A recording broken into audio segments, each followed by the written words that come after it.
had evidence of Jared saying what he wanted to do. He was an active pedophile. I didn't know where it would lead me. I just wanted to find out the truth. Rochelle said, Jared from Subway wants to see pictures of my kids naked. And if I don't, he's gonna kill me. Welcome back. We are live, and that was a scene from a new investigation discovery docuseries which details the shocking rise and fall of one of TV's most well-known pitchmen, Jared Fogle. He became a pop culture sensation when, starting in 2000, he appeared in over 300 Subway commercials, telling how he lost 245 pounds on a diet of Subway sandwiches. Jared used his celebrity status to create a foundation, he says, to fight childhood obesity, and even visited schools around the country to talk about it, which made it even more shocking when police arrested him for child sex tourism and child pornography. And now the docuseries, Jared from Subway, Catching a Monster, tells the story of a mom and journalist who says she tipped off the FBI to Jared's actions and even went undercover to help bust him. Tam Fam, please welcome Rochelle Herman to the show. Thank you so much for joining me today. I've watched the docuseries, I've read your story, and it still is so unbelievable what happened. I want to take our audience from the start. Jared was booked on your radio show in Sarasota, Florida, to talk about obesity. And you say at that time, he said something that your senses went off. They did. I actually was scheduled for both TV and radio, and the first initial interview with him was on my radio program, and within a couple hours it was televised by a local elementary school, and he was very friendly. Yeah. He was very, very nice. And he also apparently was very drawn to me. He was interested in me, was flirtatious. He liked me, and he wanted to get to know me better. You could tell just by the way the conversations were going off camera. And it was pretty straightforward. Until he said. Well, it was straightforward as the matter of fact. Yeah. We were sitting on stage. Nobody was in the auditorium yet. It was just he and I.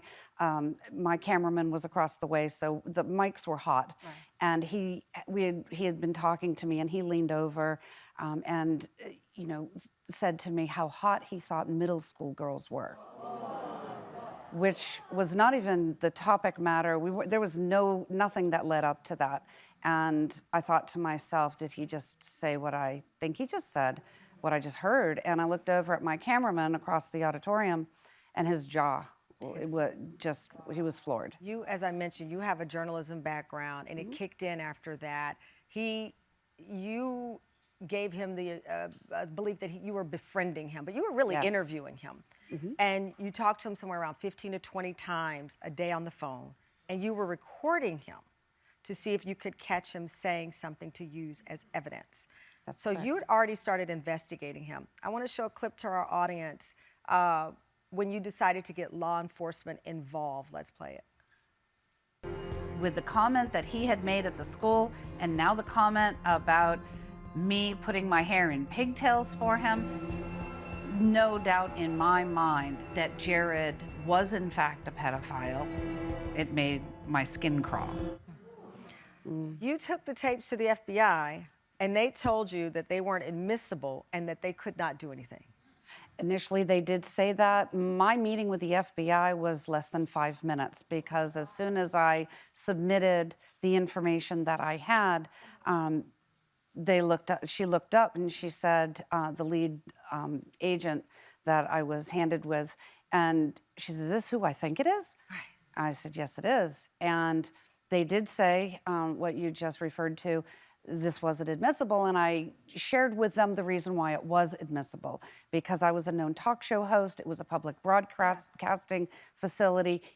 I had him call me on the telephone number his handlers had called for the interview, and so it was clearly him, and the things that he was saying on these tapes, he was getting more bold. He shared with you about boasting about having sex with children. Yes. He asked about your children. This went on for 5 years. Yes. 5 years. Yes, five very long, grueling, very difficult years. Did you feel that you were screaming in the wind? Like, you have the tapes, you have all of this, you have proof it's him, but you have no one willing to go in and get this person. That's correct. It was quite frustrating. There were many times that I thought I had everything because I've been passing off the intel that I was able to gather, and it was a lot. And unfortunately, they needed more lead time, the FBI, on a number of different cases. We'll talk more about that coming up. The shocking twist that finally led to Jared Fogle's arrest. And in a broadcast exclusive, 2 of his survivors will join us to speak about the docuseries after the break. Welcome back, Tam Fam. We are here with Rochelle Herman talking about the new ID docuseries, Jared from Subway, Catching a Monster. Rochelle and Mother, a journalist as well, worked undercover with the FBI to expose Jared Fogle's crimes. Rochelle, before break, we were saying, 5 years, you're recording him. You are, trying to get him to say all of these things on tape, which he does, but it's not resulting in an arrest. Then you get a break because the FBI... it was 2015, right? The executive director of Jared's Childhood Obesity Foundation, a man named Russell Taylor, was busted for producing and possessing child pornography, and Jared was linked as a co-conspirator. Correct. So there you have it. He's there. He's finally charged. What did that feel like for you? Just a great relief. Oh my gosh, it's finally happening.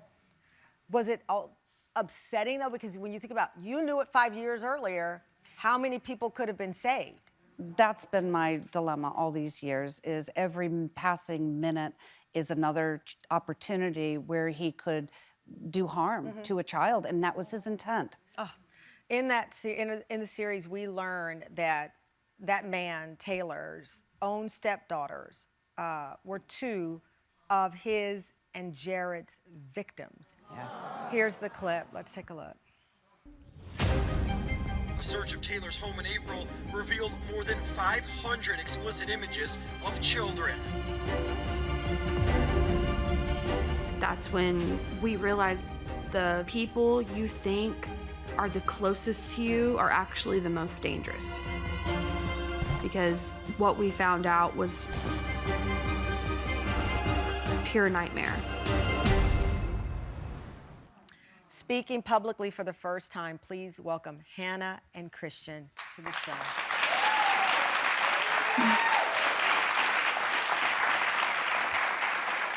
Thank you so much for being so brave, and it's an honor to speak to you as survivors and as strong women. The details here are hard for me to even say, so I can't imagine living through this. But for the audience, I do want to share that your stepfather was arrested, and you learned that he'd set up hidden cameras in your house and had recorded you and your friends. How do you process that?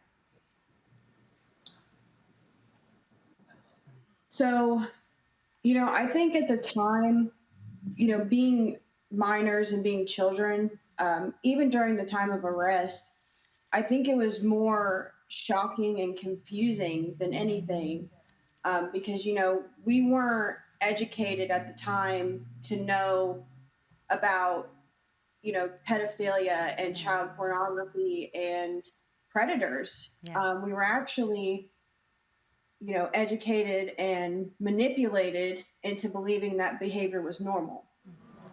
So when we found out about the arrests and the things that were going on, it was really just confusing and shocking. There are so many levels of shock here, Christian and Hannah. Your stepfather, he was eventually convicted, but then had his conviction vacated. And during the reinvestigation, police discovered, they say your mom was also involved, which you had no idea until last year. You are some strong young women, I'm telling you. Thank you.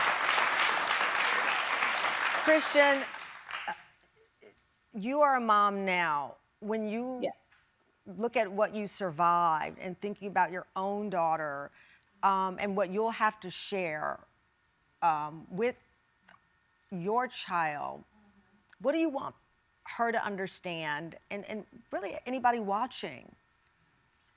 I think the most important thing for people to understand is that this can be anyone, and even more so people who are very close to you. And now that I have a daughter of my own, I learned everything not to be as a mother. So looking at our childhood and what we had went through, it's hard for me to believe that our own mother did this to us and victimized us and had a smile on her face the whole time. Rochelle, obviously people will say, wait a minute, Tamron, his case was vacated. What's going on with their mother? And then Jared Fogle is still behind bars. There's a lot still legally going on here. Yes, yes, Why was his case vacated? that I can't speak on. Okay. So Jared Fogle is behind. Will he ever get out? He is slated to get out in 2029. However, the docuseries, what my hope is that it allows a platform for the victims, whether they're his or otherwise. This is a voice. You have a voice. I can be your voice. I can be the shoulder, but allow those to come forward. They were one at that time. They would have been children, now adults, and stand with me. And hopefully, yes.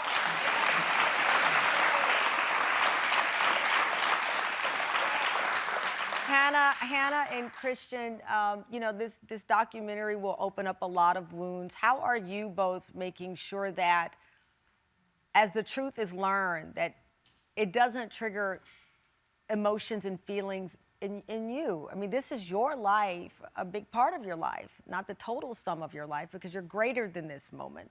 But people will watch this, and you will watch it. How are you taking care of yourselves? I think we both work together in reminding ourselves that we were quiet for so many years. And now we finally can say our truth and own our truth, and we stand by that. And I think that just helps motivate us both. Yeah, I'm a firm believer that in order to heal from something, you have to first acknowledge it, right? I know you talked about all of this, opening up those wounds. But if we just continue to sweep this under the rug like it was, for so many years, we would never be able to heal from it. And we would never be able to help, other children and other people who are victims of sexual assault and sexual abuse. The longer we stay quiet, the longer those other things stay in the dark too. So true. I should make a note, if you are someone you know is a survivor of sexual abuse, RAINN offers support through the National Assault Hotline, and there are agencies and many great people waiting to help. Thank you for joining us. I know you said you were out last night and someone came to you and revealed, because you said you were going to be on the show, and they told you something that happened to them. So people are opening up to you. Yes, they are. And you've helped them find their voice. I certainly have. Yeah. Rochelle, thank you. Hannah and Christian, thank you so much for your bravery. I'm sending you a virtual hug right now. Thank you so much. Thank you so much. And you can watch all 3 parts of Jared from Subway, Catching a Monster, back-to-back on ID March 6th at 9, 8 Central. And you can stream the series same day on Discovery+.